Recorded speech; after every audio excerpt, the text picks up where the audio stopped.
नमस्कार, आप देखना शुरू कर चुके हैं वैभव क्रांति चैनल। हमारे साथ मौजूद है 5 बार के विधायक पूर्व मंत्री करण सिंह दलाल, कांग्रेस के कद्दावर नेता हैं। आइए कुछ सवाल करते हैं दलाल साहब से। दलाल साहब, जैसा कि आपने केस दायर कर रखा है धर्म के नाम पर चुनाव लड़ने को, और इसकी तारीख लगी है 1 मई, और जिस मुद्दे पर केस किया हुआ है वही कन्हैया मित्तल 24 अप्रैल को पलवल में एक बार फिर से आ रहे हैं, और इस बार तो साथ में आ रहे हैं मासूम शर्मा, सिंगर हैं जो हरियाणवी सिंगर, जिनके सरकार ने गाने भी डिलीट कराए हैं गन कल्चर को लेकर। क्या कहेंगे इस मामले में? जो अब दोबारा से खाटू श्याम जी के नाम पर ये कन्हैया मित्तल जी जो आ रहे हैं, तो आने के ऊपर न जब रोक थी न आज रोक है। जो चुनाव का समय था उसमें धार्मिक आयोजन करके वो एक साजिश के तहत लोगों की भावनाओं से खिलवाड़ करने के लिए गौतम परिवार ने बोर्ड लगा करके और खाटू श्याम जी की शाम के नाम पर कन्हैया मित्तल को बुला करके लोगों को इकट्ठा किया, और फिर संविधान की मर्यादाओं को अपमानित करते हुए वहाँ खाटू श्याम जी की कस्में उठवा करके, वास्ता दे करके जो वोट मांगी गई वो गैरकानूनी था। और प्रजातंत्र में हम सब का फर्ज है कि संविधान की मर्यादाओं को हमें मानना चाहिए। संविधान अगर है तो ये देश है, अगर संविधान नहीं रहा तो देश में अफरा तफरी मच जाएगी, कोई किसी की परवाह नहीं करेगा। तो संविधान की मर्यादा ये कहती है कि जो आरपी एक्ट 1951 सेक्शन 123 का 3 वो स्पष्ट ही कहता है कि आप चुनाव के दौरान धर्म के नाम पर, जातियों के नाम पर ना वोट मांग सकते हैं, और ना नफरत फैलाने वाली भाषा खुद उम्मीदवार या उसका एजेंट या उसका कोई वर्कर उनकी मौजूदगी में नहीं कर सकता। तो देश में भाजपा की सरकार है, केंद्र के अंदर, हरियाणा सरकार के अंदर, चाहे ईवीएम से बनी लेकिन सरकार उनकी है, तो संविधान को मानना चाहिए। और जो आपका सवाल था कि जो मैंने उच्च न्यायालय में चुनाव याचिका दायर की है, वो इसीलिए ही की है कि चुनाव आते रहेंगे और हमारे इलाके में लोगों के धर्म के नाम पर भावनाओं को भड़काने का धंधा जो बीजेपी की पार्टी करने में लगी हुई है, तो उसको रोकना ज़रूरी है।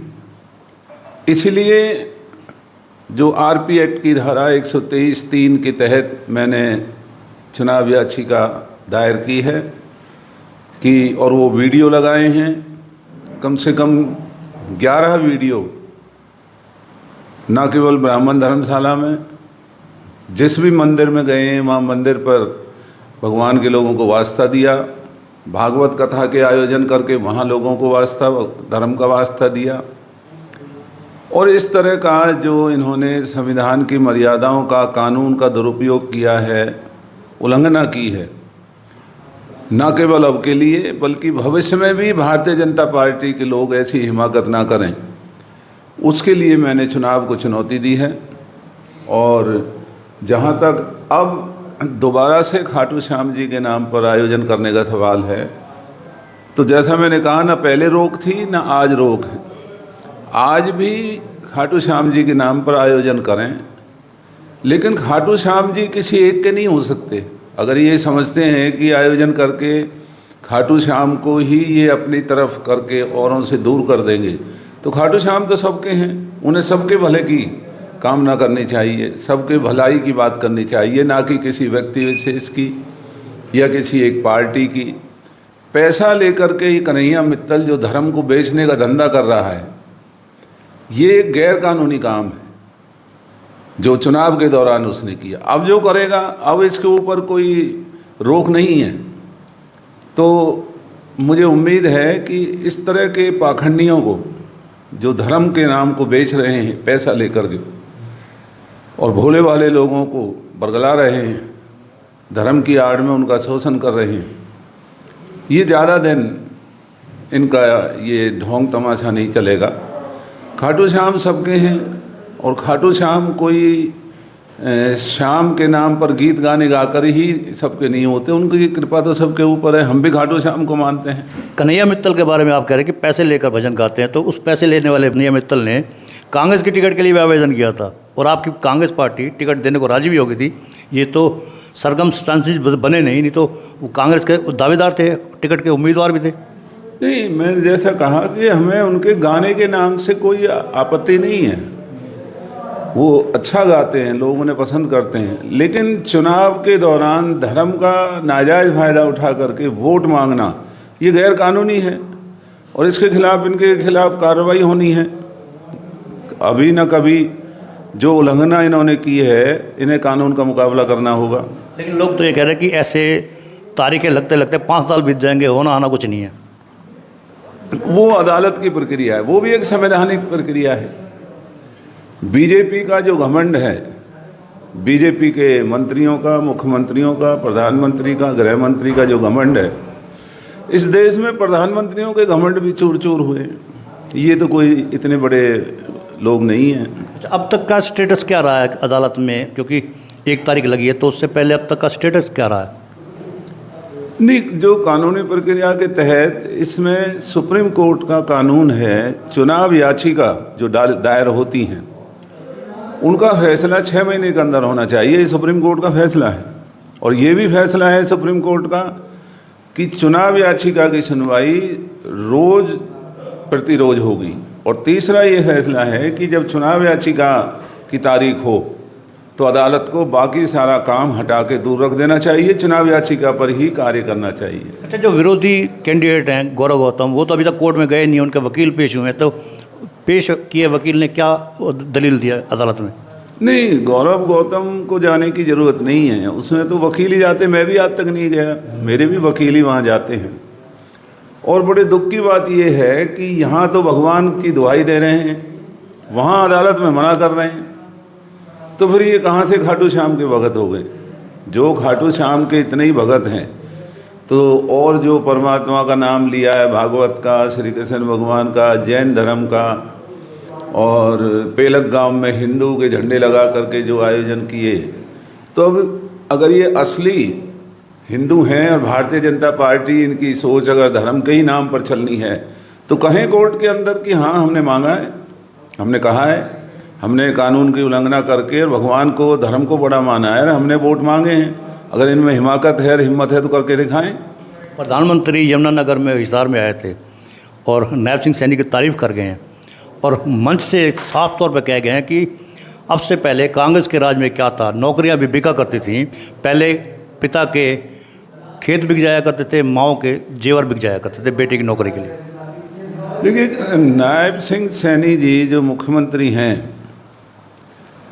प्रधानमंत्री इसलिए उनकी तारीफ़ कर रहे हैं कि वो एक खिलौना बन करके बीजेपी के हाथों में और कुर्सी पर बैठे। नायब सिंह सैनी जी की कोई हैसियत इस हरियाणा के अंदर या उनके किसी मंत्री की कोई हैसियत प्रदेश के अंदर नज़र नहीं आती है। अधिकारियों की गुंडागर्दी, अधिकारियों की लूट खसूट बेलगाम चल रही है, भ्रष्टाचार सर पे चढ़ कर के बोल रहा है। मोदी जी को योगी पसंद नहीं आ रहे हैं क्योंकि शायद वो उनकी बात नहीं मानते हैं।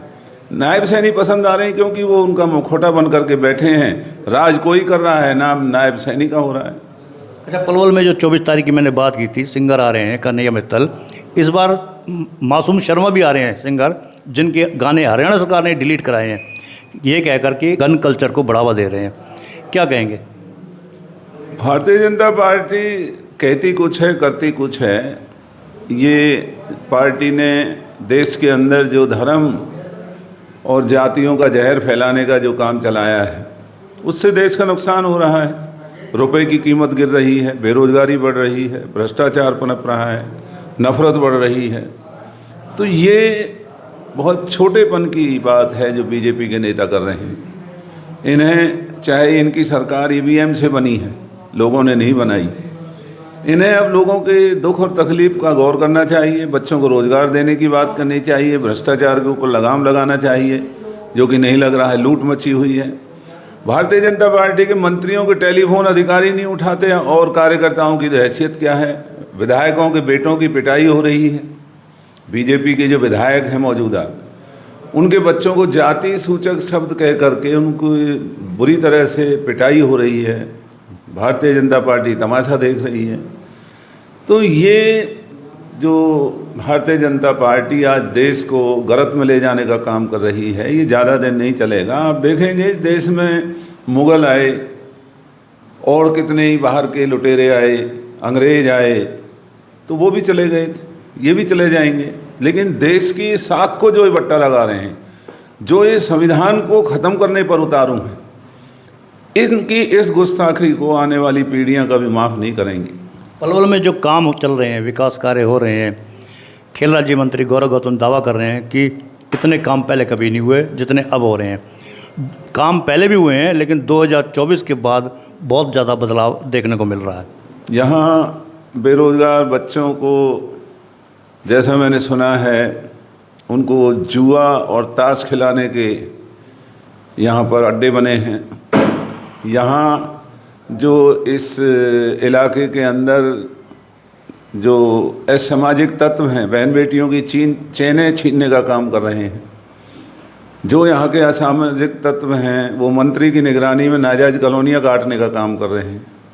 हर दफ्तर की चौथ मंत्री के आदमी लेने का काम कर रहे हैं। तो ये धर्म की आड़ में लोगों को मूर्ख बना रहे हैं और अपना आपा गिरा रहे हैं, संविधान को शर्मिंदा कर रहे हैं। और इस इलाके का विकास नहीं, ये इलाके का बदनामी कर रहे हैं। मंत्रियों के ये काम नहीं होते जो यहाँ का मंत्री जिस तरह से अपने आप को चला रहा है। और कहाँ गई वो मेट्रो? 2 दफ़ा प्रधानमंत्री हिसार भी आ लिया, यमुनानगर भी आ लिया। प्रधानमंत्री रोज़ बयान भी दे रहा है, बजट भी आ चुका। पिछले मुख्यमंत्री ने नींव रखी थी मेट्रो पलवल लाने की, कहाँ गई वो नींव? कोई पैसा पलवल के विकास के लिए इस बजट में कोई पैसा नहीं दिया गया। तो तरक्की कहाँ से होगी जब बजट में पैसा ही नहीं आया है? और यहाँ दुधौला यूनिवर्सिटी में आरएसएस के अड्डे बना करके उनकी भर्ती गैरकानूनी तरीके से चल रही है। आज डीसी ऑफिस में, एसपी ऑफिस में, हर थाने में लूट मची हुई है गैरकानूनी तरीके से। यहाँ का डीटीपी पैसे नाजायज़ लेकर के नाजायज़ कॉलोनियों को बनवाने का काम कर रहा है। और नहरों में पानी नहीं, बिजली नहीं, ट्रांसफार्मर नहीं। सोसाइटी के फ्लैट बने हुए हैं, उनको ट्रांसफार्मर तक उपलब्ध नहीं हो रहे हैं। महंगाई इतनी है, बिजली के बिल बढ़ा दिए गए हैं। और जो पलवल के अंदर कलेक्टर रेट बढ़ाए, उसका आज तक कोई जवाब नहीं दिया। जो टोल के ऊपर दरें बढ़ाई जा रही हैं, उसका कोई हिसाब नहीं दिया जा रहा है। तो ये हरियाणा में या देश में बीजेपी की सरकार लुटेरों की सरकार है, जो धर्म की आड़ में अनपढ़ लोगों को गुमराह कर रहे हैं और देश का बेड़ा गर्क कर रहे हैं। अभी टोल की बात आपने की, तो गतपुरी टोल है जो जिसके लिए आपने आंदोलन भी किया था। इस टोल पर क्या सुविधाएं होनी चाहिए जो जनता को दी जानी चाहिए और टोल वाले दे नहीं रहे हैं? ये टोल ही अपने आप में गैरकानूनी है। टोल यहाँ होना ही नहीं चाहिए। जब ये 6 लेन प्रोजेक्ट इन्होंने बनाया ही नहीं, पलवल में 4 लेन इन्होंने जो फ्लाईओवर बनाया है, कहीं नालियाँ नहीं हैं, कहीं जो ठहरने के लिए वॉशरूम वगैरह होते हैं वो नहीं है, कोई एक्सीडेंट हो जाए उसका कोई ट्रॉमा सेंटर नहीं है। और जो लाइनों लगी रहती हैं, कानून ये कहता है कि अगर 2 मिनट से ज़्यादा वाहनों की वहाँ पर लाइन लगी हुई है तो उनको बिना पैसे लिए निकालने का कानून है। वहाँ लंबी लंबी लाइनें लगी रहती हैं, कोई देखता नहीं। अब आखिरी सवाल ये है कि मिशन एडमिशन चल रहा है हरियाणा में, प्राइवेट स्कूलों में लोग एडमिशन करा रहे हैं, और लेकिन लोगों का आरोप है कि प्राइवेट स्कूल वाले जमकर लूट रहे हैं, फीस में भी, एडमिशन में भी और स्टेशनरी में भी। जिस प्रदेश के अंदर सरकार लोगों को लूट रही है तो वहाँ सब लूटेंगे। अधिकारी लूट रहे हैं, इनके नेता लूट रहे हैं, इनके कार्यकर्ता लोगों को लूट रहे हैं। तो ये तो कोई नई बात नहीं है। तो ये तो हमारे बीच में पूर्व मंत्री करण सिंह दलाल, जो 5 बार इलाके का प्रतिनिधित्व कर चुके हैं, विधायक रह चुके हैं। हमने सवाल किए कुछ और उन्होंने जवाब भी दिए हैं और आपने सुन भी लिया। मेरा आपसे अनुरोध है कि आप हमारे इस वीडियो को लाइक करें, फॉलो करें, कमेंट बॉक्स में एक प्रतिक्रिया दें, इस वीडियो को ज़्यादा से ज़्यादा शेयर भी करते। धन्यवाद। जय हिंद, जय भारत।